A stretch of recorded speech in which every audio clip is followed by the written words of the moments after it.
West, who has a new book coming out, recently opened up about her changing views of polyamory.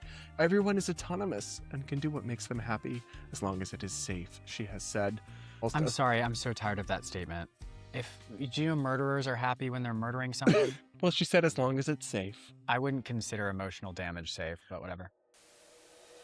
Hey guys, welcome back to Normal Gaze, where we take on insanity. I'm Brad Polumbo here with Clarkson Lawson. What's up, guys? Now, before we get started, for our normies, our members only video this week, we're going to be reacting to body positive activists debating Jillian Michaels on Jubilee. So if you haven't watched that video yet, wait. We're going to react to it, but click the link in the comments and join as a member first. And support our content. Clarkson's therapy is expensive. Now, actually, my medical bills. Oh my God, don't get us started on your medical bills, Yeah. psychiatric bills especially. But anyway, have you heard this story about this feminist woman who is just released Probably a memoir about it's in the New York Times on the Modern Love podcast, but it's gone super viral because why would I know any of this? This story has gone viral. Trust me, a lot of people have heard of this. That's where it started. I don't know what that is. It's New York Times podcast. She did an interview. She's releasing this book. She's a big feminist writer, and she explains how when her husband basically coerced her into polyamory. I can see that.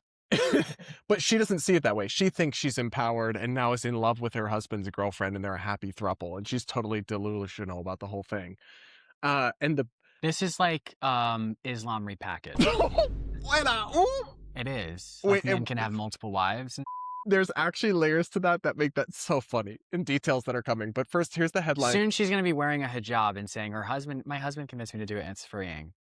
We see this everywhere. Here's the People headline, People magazine. Best-selling writer cried when husband said he would date other people. Now they're all happily in a triad. I just feel so much more freedom for myself. Is he Islamic? I don't think so, but he is black, and that will be relevant. Oh. I just feel so much more freedom for myself, says Lindy West of her journey from then to now. I love two people who love me instead of one. And here's their summary of the facts. 7 years after popular writer Lindy West learned her husband, I'm a fuel Olu. Sorry about that. Was dating someone else, a woman named Roya. All three are happily settled into what she calls a triad. West, who has a new book coming out, recently opened up about her changing views of polyamory. Everyone is autonomous and can do what makes them happy as long as it is safe, she has said. So I'm going to tell you the most... I'm sorry, I'm so tired of that statement. Do you know murderers are happy when they're murdering someone? Well, she said as long as it's safe. Oh, okay.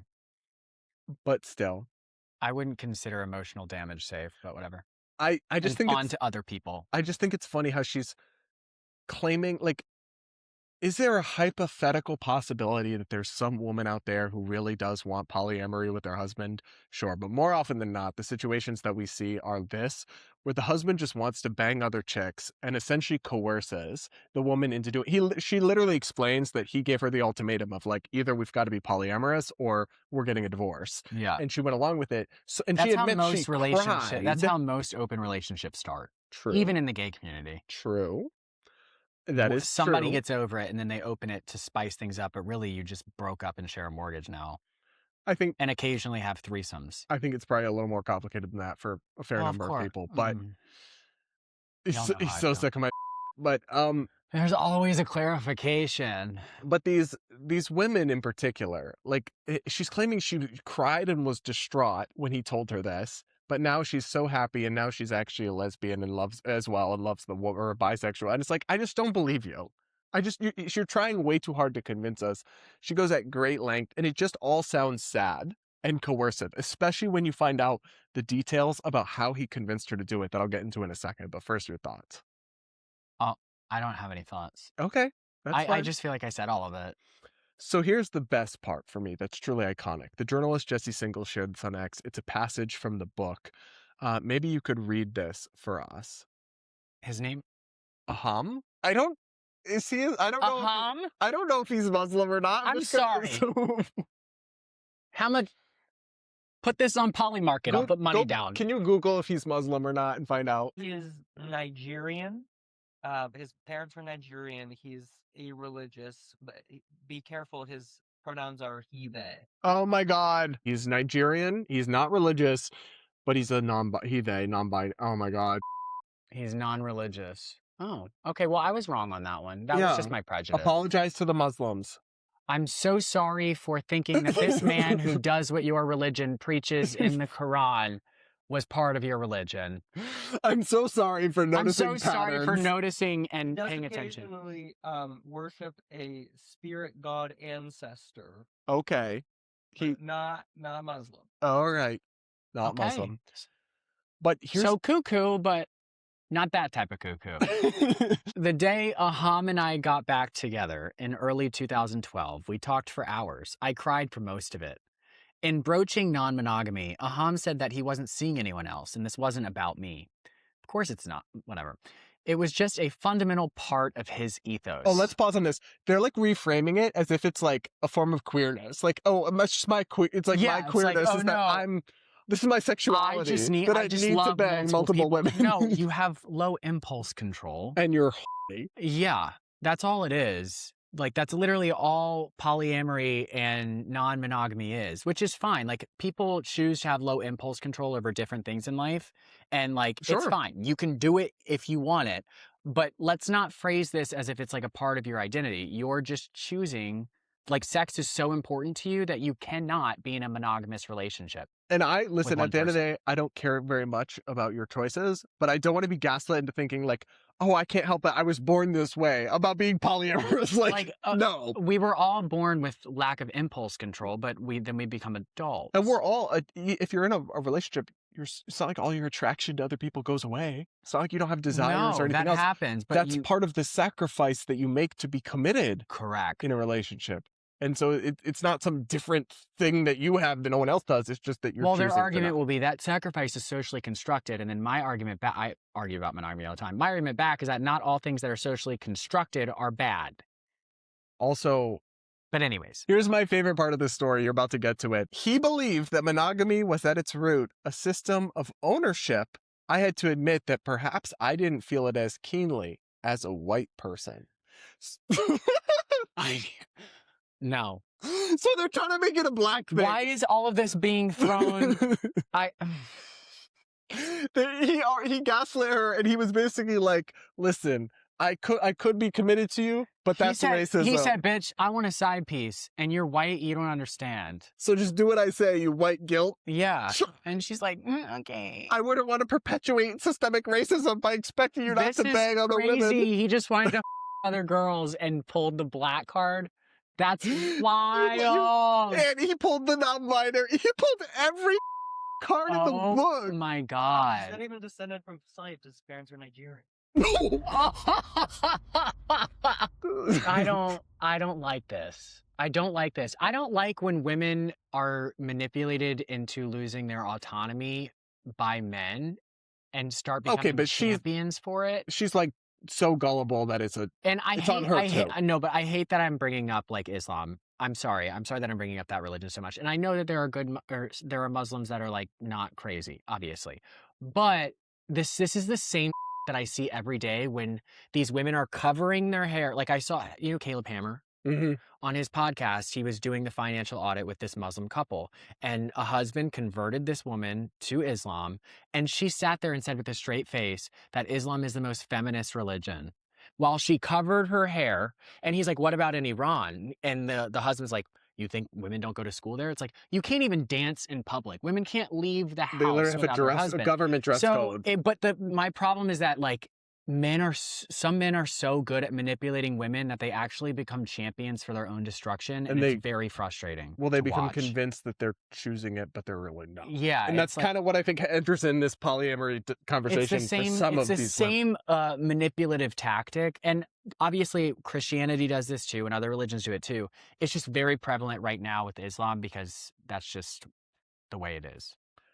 Anyway, we'll read the rest of this. Aham loved me more than anyone else he had ever met in his life. I was the most spectacular person in the world and the first best friend he'd ever had. But this was not negotiable. He would not lie to me or anyone else about it, and he was prepared to break his own heart now rather than watch us decay and collapse later. I stood at this crossroads, spend the rest of my life without Aham, impossible, or agree to a polyamorous relationship, also impossible. This bitch wrote this in a book and thought she looked normal and good. Like, you look like a sucker. You look like a bitch who's being manipulated by her man who can't leave him. Fucking idiot. Oh my God. Who got woke 40 chest. I feel bad for her. But is this how, like, I guess it's crazy how he managed to find a feminist and completely subvert all of her belief system. It's actually kind of amazing. It's a little bit impressive. It's like I'm not impressive. gonna lie. Because, like, I guess if you are a non-binary black man and there's a white feminist who believes in female autonomy, all you got to do is just tell them whatever you want, and then they're right back at they're a trad wife. They do whatever you want. There was an interesting column by a Wild. friend of mine, Emma Camp, who's a right-leaning, classically liberal libertarian writer. She writes for the Wall Street Journal opinion page now, and she wrote, like, polyamory is not progressive. And she explained that what's funny is actually monogamy and commitment is a innovation of modernity, and essentially, like, actually this, like, multi-wife thing is actually extremely ancient. Correct. And because it has to do with impulse control. They are convincing, and a time when men could just impose these conditions on women and women couldn't extract commitment from them. I mean, because they had no leverage and freedom and autonomy. Yeah. And so she's arguing that it's, like, bizarre how progressives advocating for this have essentially found a way to convince themselves that returning to ancient, like, very old things is now progressive. And she's saying that's not true. And I thought that was an interesting point. Yeah. Obviously, listen, if there was a man and a woman who met each other and from the get-go wanted to live in this situation structure in their relationship, at the end of the day, it's their life. Listen, I have so many friends that are in an open relationship, and, like, we hang out, whatever, it's fine. But, like, I think it's not for me, and I have reasons for it. But what bothers me about this situation, though, and others like it, is that it does seem to me to be coercive. This one is, yes. And a lot of them are. But this is a pattern with, especially with the man-woman. I think it's different with two gay men. It's just a different topic, right? It's a different relationship dynamic. Well, no, it's not, because it's normally the hotter one, and it's the same thing in power. No, like, power dynamics wise, like, the hotter one has usually more resources available to them, more people want them. It's the same thing as a typical man in the relationship, not always. But men generalizing have a different relationship with sex and with sexuality and with emotional connection and vulnerability than women do. So I just think it's kind of a different thing. But we can agree to disagree on that. I'm not saying I support it. I actually don't. But I still think it's different, because I think this particular dynamic with a man kind of coercing or jujitsu 4D chessing a woman into doing it. Oh, this is obviously much worse. It's much worse than the two gay men who met each other and decided to just not be sexually monogamous. I just don't think those things are comparable, because one of them, you might think it's a bad idea, but it's not, like, predatory. No, this isn't, like, I wouldn't say an open relationship is, like, morally wrong. I would make arguments against it, and I have, like, I just think it's unlikely to end well. Well, there's some people who are in it and it works for That's why I said unlikely. So that's why I have a very subjective opinion on open relationships that I will argue. Like, I will argue against them, but I don't look at them as, like, ugh. Whereas I actually do look like that at this situation. And others like it. But that's my point, is that this is very exactly, different yes. than an open relationship. So you agree with me? I do. Ha. For once. Gotcha. Yeah. Well, guys, you let us know what you think of this story. Poor girl, she's not a feminist anymore. It's really got everything. It's got the non-binary, it's got the race bullshit, it's got the polyamory. Of course, she's a fat activist, by the way. I know she's like a fat feminist. Yeah. I wasn't going to comment on her weight because it did show in the article, and I didn't know if she was a body positive activist. She is a fat activist, yes. Of course. So it literally has I can't think of anything it doesn't have. They check every mark, every God. box. You guys let us know what you think in the comments. Make sure to subscribe. Do consider. Wait, so she just changed her sexuality? We didn't even touch on that? That's what we're supposed to believe, that now she's, like, sexually interested in this woman. You just, like, change your sexuality like that? That's kind of crazy. And I don't really believe that. I think she just goes along with it because she would rather. Some women, the must be good. I don't think it has anything to do with the. I think it's all psychological. I know. I'm just making a joke. But yeah, I think she's just going along with it because it'd be too painful to admit that it isn't right. It's done. Yeah. Yeah. Anyway, you let us know what you think. Been there. Yeah, you have. Mm-hmm. Let us know what you think in the comments. Make sure to subscribe, and we'll be back with more real soon.